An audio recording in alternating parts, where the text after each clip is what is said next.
in the humanitarian sector, like many other public service areas in the West, we've become very tied up with compliance, with accountability measures, which tend to be accountability, you could call it upwards to funders.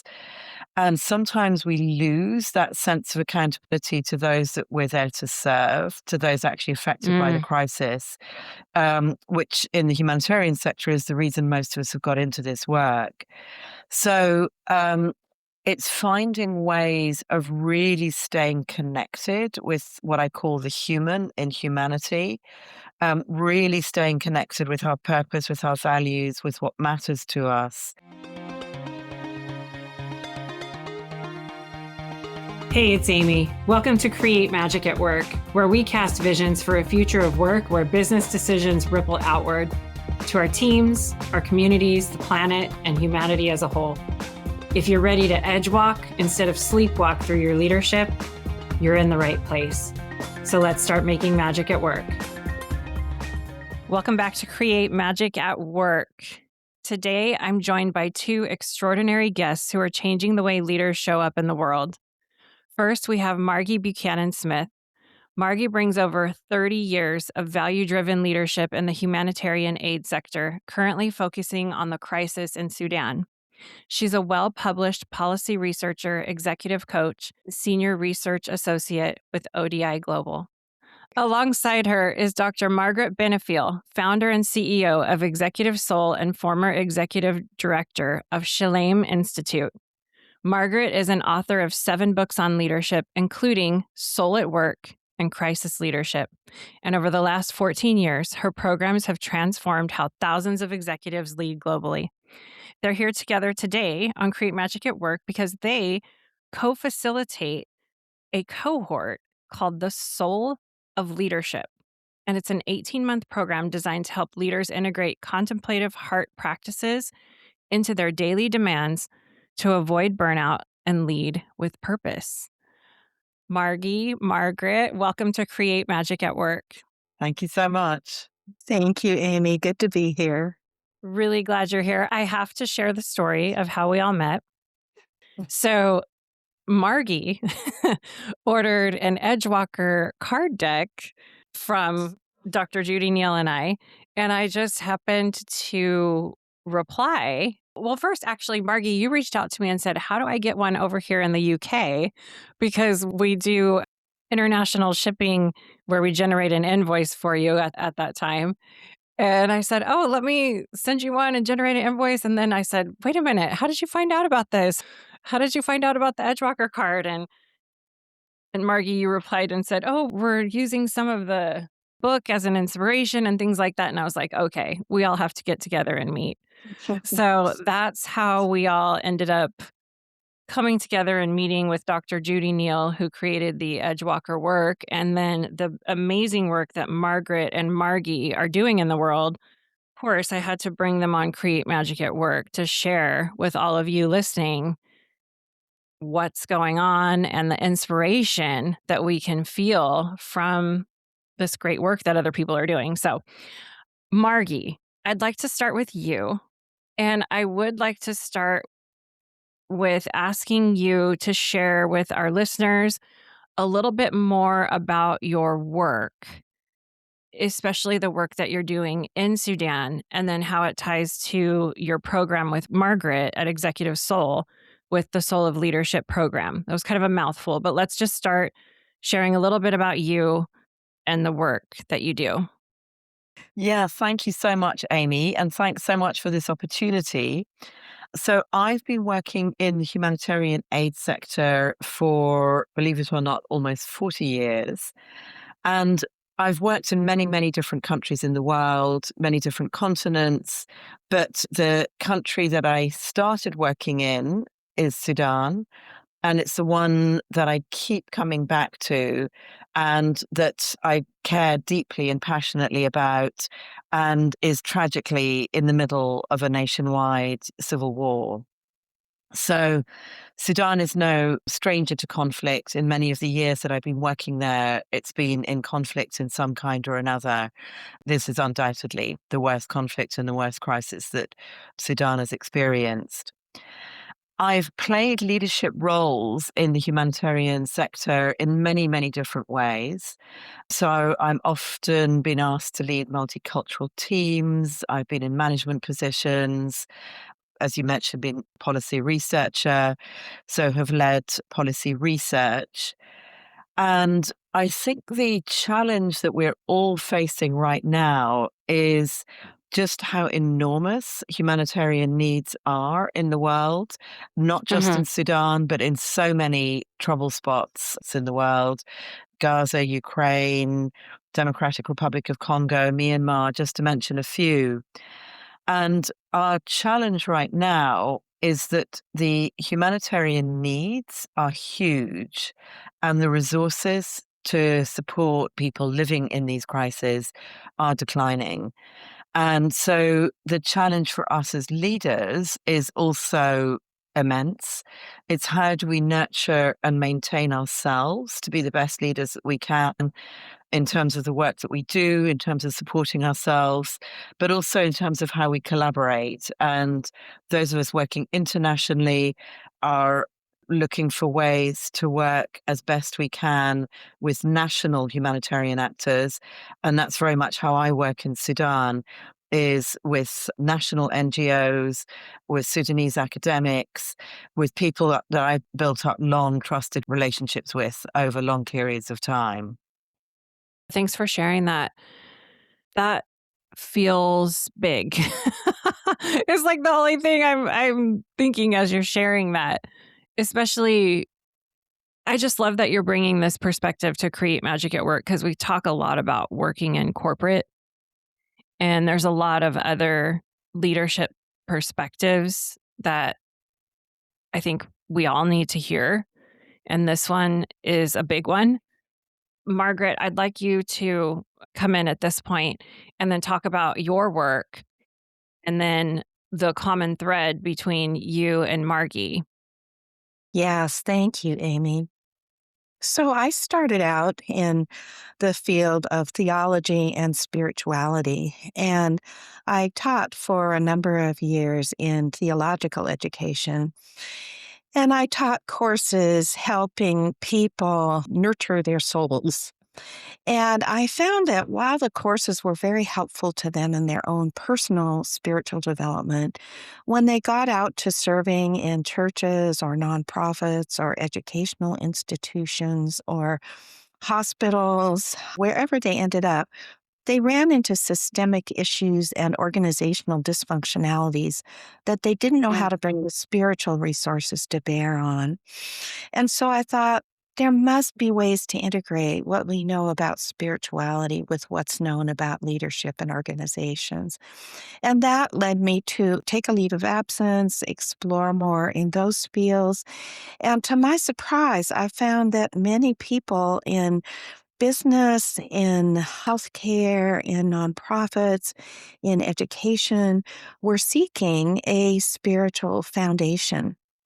And so that led me to found Executive Soul and work with leaders and organizations. Then I went to Shalem and served there as executive director for over 10 years. I also serve and have served on a number of boards of nonprofits. And so I see the people who are in the front lines serving people, people who are out there as activists. There are so many needs to address these days and so much injustice. And it's very easy for people to burn out. And so my work with Executive Soul supports people who are out there trying to make a difference in the world. I love that you're mentioning the spirituality piece. There's a ton of data that is out there that we've talked about on Create Magic at Work before, that's part of bringing your whole self to work. And if you're shutting that self away, then that could even lead to burnout or diminishing your capacity. Wondering from both of you. And Margie, we'll start with you. With all of this, you mentioned limiting resources or resources that are depleting to help in the humanitarian efforts. And then, Margaret, you mentioned the executive soul company that you founded in the Soul of Leadership is to help nurture these types of individuals that are doing this type of work. What is one or two things that someone can do right now that if they feel exhausted or feel like, I just can't do this anymore? What is one or two things? And Margie, we'll start with you that of hope that you can offer. Mm. Yeah, thanks, Amy. I mean, absolutely critical in the humanitarian work that I and others do is finding ways of staying connected with our purpose and values and with our Mm-hmm. inner motivation. And in the humanitarian sector, like many other public service areas in the West, we've become very tied up with compliance, with accountability measures, which tend to be accountability, you could call it upwards to funders. And sometimes we lose that sense of accountability to those that we're there to serve, to those actually affected by the crisis, which in the humanitarian sector is the reason most of us have got into this work. It's finding ways of really staying connected with what I call the human in humanity, really staying connected with our purpose, with our values, with what matters to us. And in the busyness and the pressures of the work that we're doing, sometimes we need help to retain that connection. And that's where, for me, as a participant on the program of Soul of Leadership, that really helped me reconnect with why I was doing this work, with what really mattered. I just wanted to say a couple of other things, still on this point of being values driven, because much of the humanitarian sector is very secular, but above all, it's values driven. And I did some research some years ago looking at basically at models of excellence in value driven humanitarian leadership. And what we found was just how significant that commitment and passion is when people feel their work is aligned with their values. And there's something about being very open and honest about how much we care, sometimes using that word love, a word we don't use enough in the sector. But it comes back to really, really connecting with that. But then the other thing I wanted to mention is finding ways of replenishing ourselves. This humanitarian work can be extremely demanding. I've personally faced periods of burnout in my past. And if we engage with those periods of burnout, they can also be a time of growth. We've burned out for a reason. And if we can pause long enough to understand what that reason was and how we should nurture and replenish and resource ourselves, then the chances are that we can re-engage better equipped, better resourced. And an awful lot of that is drawing on our inner resources. So again, just to mention, having been a participant on Soul of Leadership, that gave me tremendous inner strength. I joined Soul of Leadership as a participant when I would describe myself as soul weary. You feel you're kind of dragging yourself from day to day, from one piece of work to the next. Yeah, being in that kind of very nourishing environment was immensely helpful. And as a result, I now commit to being on a retreat at least once a year in order to make sure that I am nurturing, replenishing, and resourcing myself. Love that.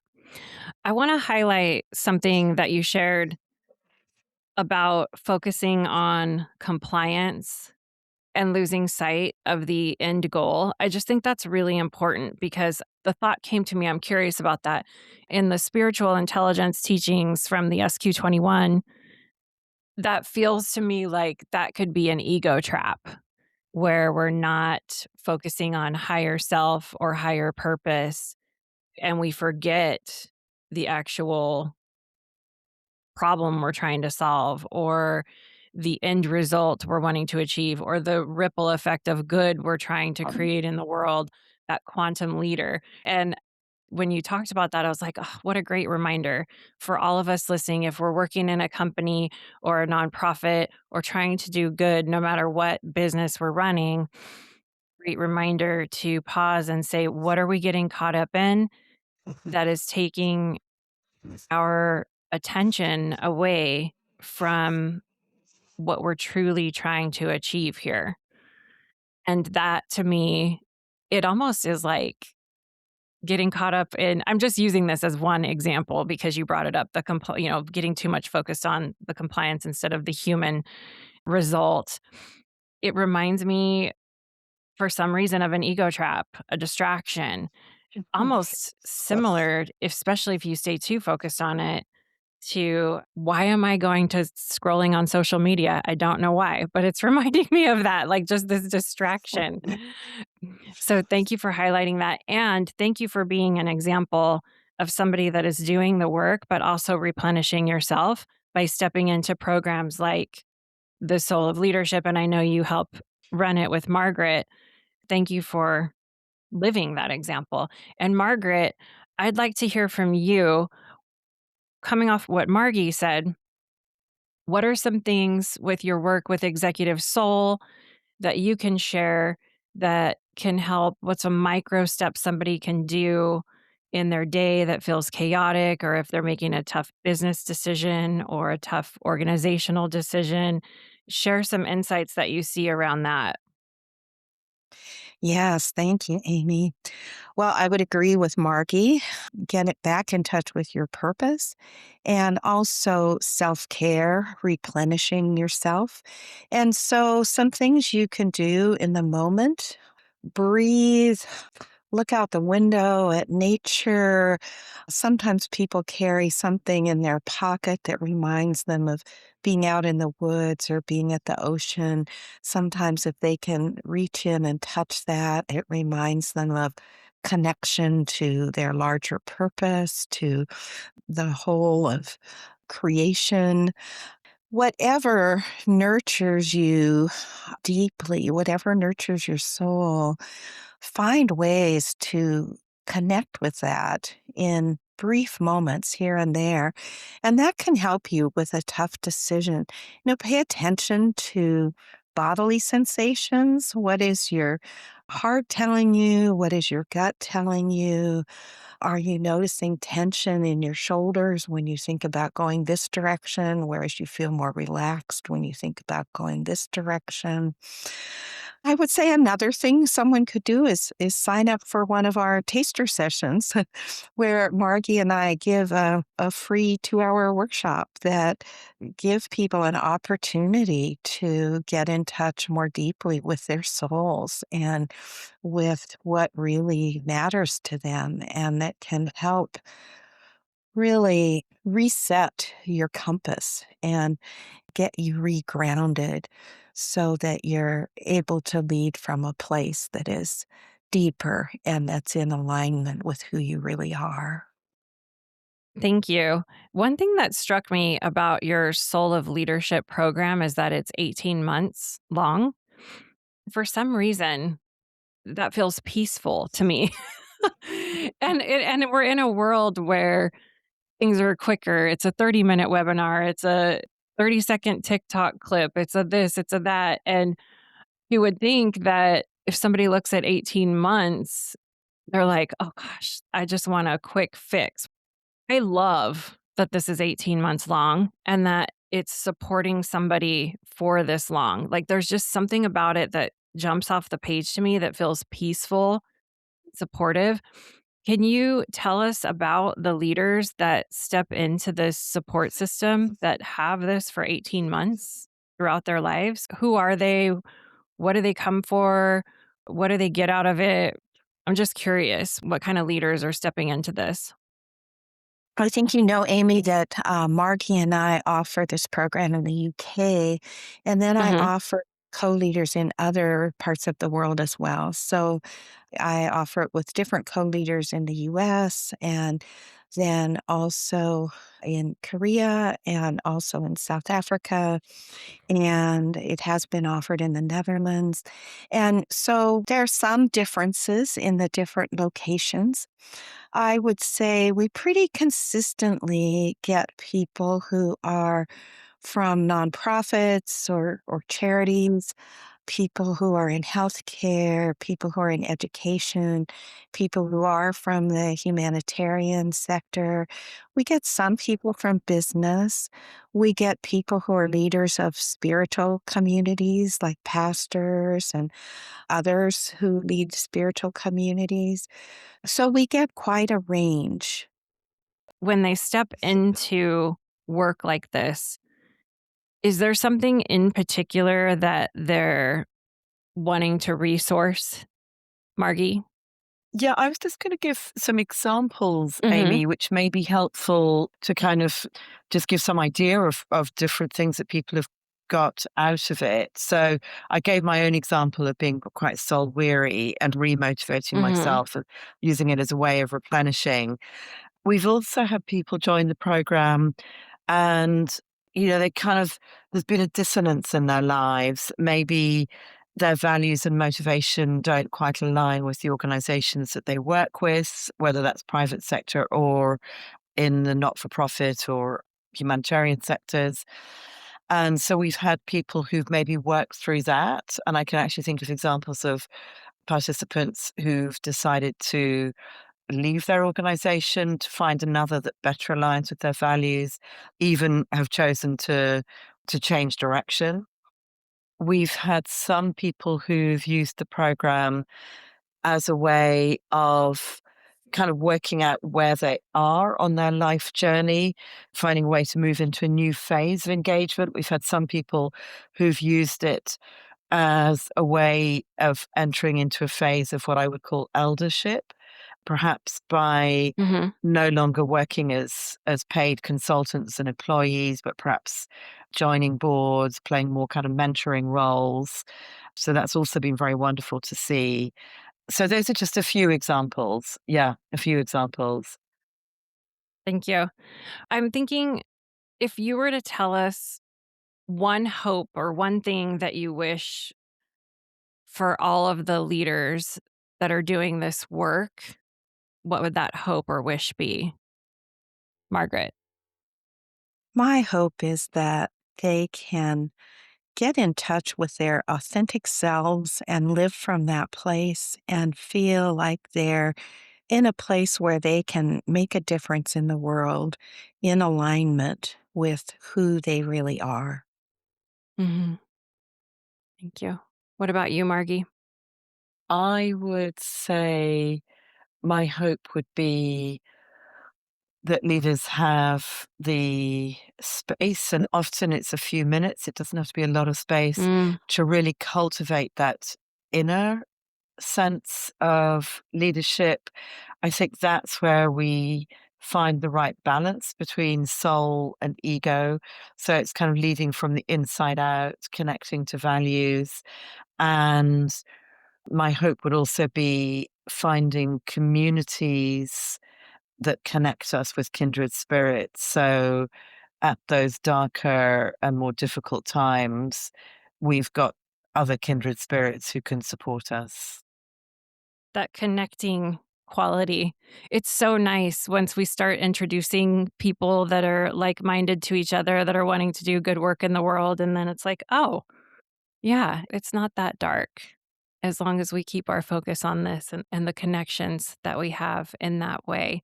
I'm going to ask you a classic Edgewalker coaching question before we pull a card from the Edgewalker deck for everyone listening, because that's how we got connected. Um, the Edgewalker, one of the skills in the Edgewalker profile is sensing the future. And one of the questions that Dr. Judy Neal loves to ask, and that has been adopted through with the Edgewalker facilitators, is what can you sense but not yet see? Margie, you mentioned some people feel like we're in dark times. I'm wondering from you, and we'll go to you, Margaret. Margie, what can you sense but not yet see for the future of leadership? What a great question. For me, I think it is sensing the emergence of leaders in the younger generation.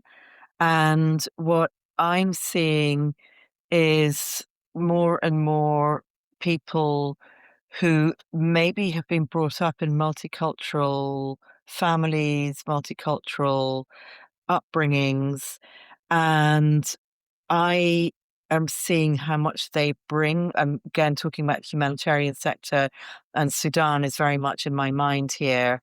I'm seeing the immense contribution that those young edge walkers are bringing, challenging conventional ways of doing things, bringing new ways of thinking, and hugely driven by values, commitment, passion.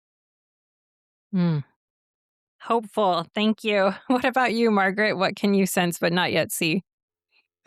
Yeah, I can sense again among younger leaders, people who are bringing their whole selves to their leadership, whether it's in the business world or in nonprofit leadership or in social activism, in education. They're saying that the old ways of the dominant culture and, like Margie said, the focus on reporting and on metrics, they're saying, wait a minute, there's something more than that. There's the whole human being. And so I sense that emerging where the focus in leadership and on the people served by the leaders is on the whole human being and well being, and not so much on reporting and metrics and bureaucracy and the old ways of measuring things and the old ways of defining success. Well, we love what you are both sensing. And so it is. I will add to that. That is amazing. I'm going to pull a card from the Edgewalker deck for us. It's going to be a message for everyone listening today. If you're going to work, if you're on a walk, if you're cleaning your house, listening to us, this message is meant for you to hear and get you thinking and uplift you. And let's see what we've got. Ooh, we got risk taking. The definition of risk taking is the ability to try what hasn't been tried before, to trust your instincts, and to break new ground. How exciting after we just talked about what can you sense but not yet see. The ability to try what hasn't been tried before, to trust your instincts, and to break new ground.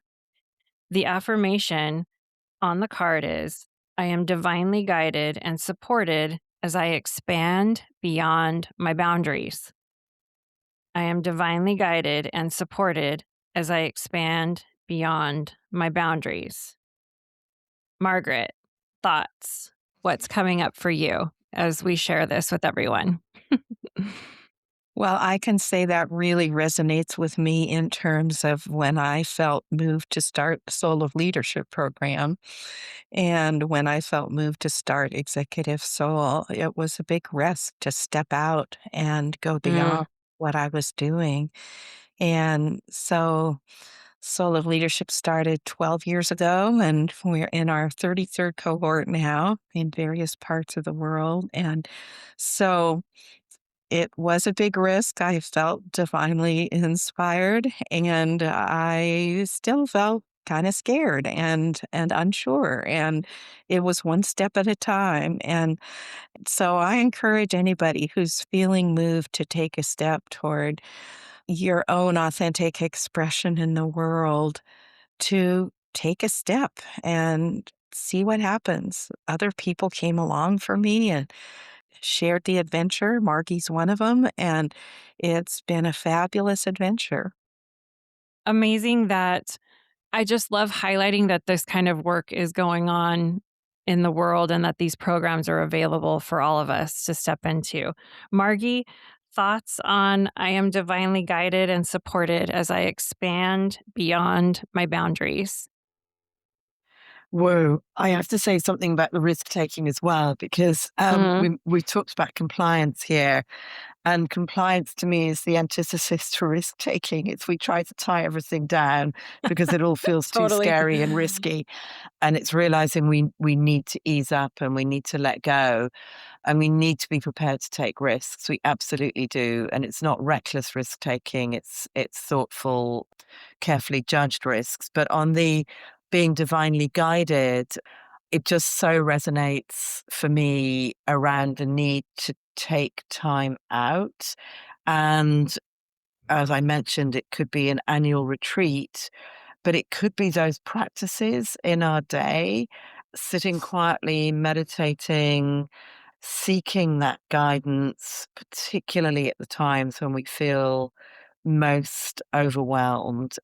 So, just how important and valuable that is. And in the busiest of days, it might be 5 minutes. And yet, it's amazing what can come to us in 5 minutes. It is. And I will add to what you just said, Margie, and then the expand beyond my boundaries. What came up for me was who wrote these rules? Who made these rules? And why do we have to follow them? And that is the question that I want every leader when they step into, I would say, from the number 2 role to the number 1 role or into a leadership role where you are making decisions. Who made these rules? What are they about? What are they doing? And why do we have to follow them? And what is the end result that they're bringing us? Because we get stuck on that hamster wheel of, and I do feel like it's an ego trap that changes our attention away from what we're truly trying to accomplish. What a great conversation. Margaret, thank you so much for being a guest on Create Magic at Work and for sharing with everybody about your work and the Soul of Leadership program. We will have a link to that program in the description of the episode. So if anyone is interested, please feel free to check that out. And Margaret, where else can they go to learn about the program? They can go to executivesoul.com. executivesoul.com. Awesome. If you are listening to this and you are like, wow, this sounds amazing. I need 18 months of support, somebody walking alongside me, check out executivesoul.com. And thank you so much for sharing some magic with everyone today, Margie and Margaret. Thank you, Amy. Thank you so much, Amy. What an honor to be on this podcast. Thank you. Yes. Thank you.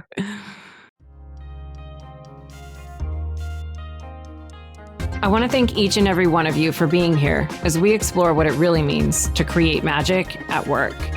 If this conversation resonated with you, or if someone came to mind while you were listening, share the episode with them.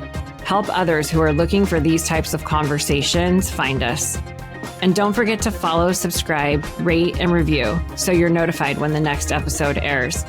Until next time, keep edge walking, keep challenging the way things have always been done, and keep making magic at work.